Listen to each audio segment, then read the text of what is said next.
Welcome back to the Stephen A. Smith Show over the digital airwaves of YouTube. Before I get into my next guest, who's going to counter every word you heard Paul Feinbaum uttered, I've got a couple of items I want to get into real quick. First off, the Philadelphia 76ers announced they will host a sculpture unveiling ceremony honoring the one and only Allen Iverson this April. The sculpture will reside at the Sixers training complex in Camden, New Jersey. As one of the most decorated athletes ever to play for the organization, Iverson was inducted into the Naismith Memorial Basketball Hall of Fame in 2016 and selected as the NBA's most valuable player in 2001. This announcement comes on the 10th anniversary of Iverson's number 3 being retired by the franchise. A couple of things y'all need to know. Yes, my history with Allen Iverson goes a very, very long way. When, his jersey was retired, I was there. When he was inducted into the Hall of Fame, I was there. All these big moments that he's had in his illustrious career, 2001 going to the NBA Finals, I was a beat writer for the Philadelphia 76ers. I've been blessed and fortunate enough to accomplish a lot in my career. And I'm going to echo what I've said on many occasions. It wouldn't have happened if it were not for Allen Iverson. A mercurial superstar, someone who got on my last damn nerves because he always made news, and most of the time when he made news off the court, it was when I was on vacation and I had to come off vacation because of his ass. But he knows how much I love him. He's a little brother to me, and he deserves this.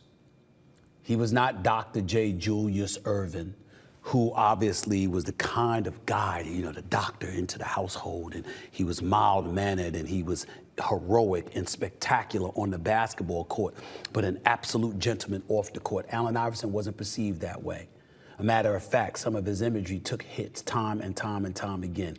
I'm telling you, he's one of the best people I've ever known, whose heart has always been in the right place, who was an individual that stepped on the court, maybe not practice, but during games, stepped on the court and never, ever, not one time, shortchanged you with effort.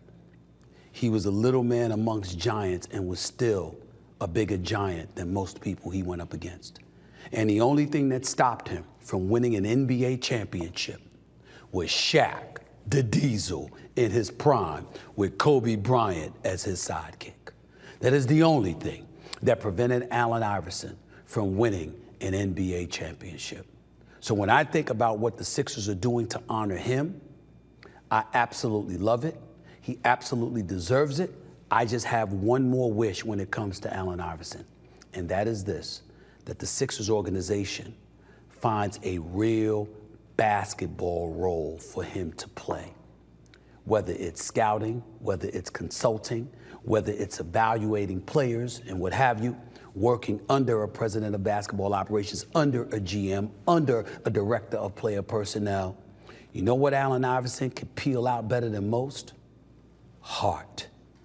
And last time I checked, especially in the aftermath of the whole Ben Simmons fiasco, Allen Iverson's words, his tutelage, his guidance, it could have been used very, very effectively and would have saved the Philadelphia 76ers a whole lot of trouble. It's the one thing I would like for them to consider. But I am thankful they're honoring him in this way. He deserves it.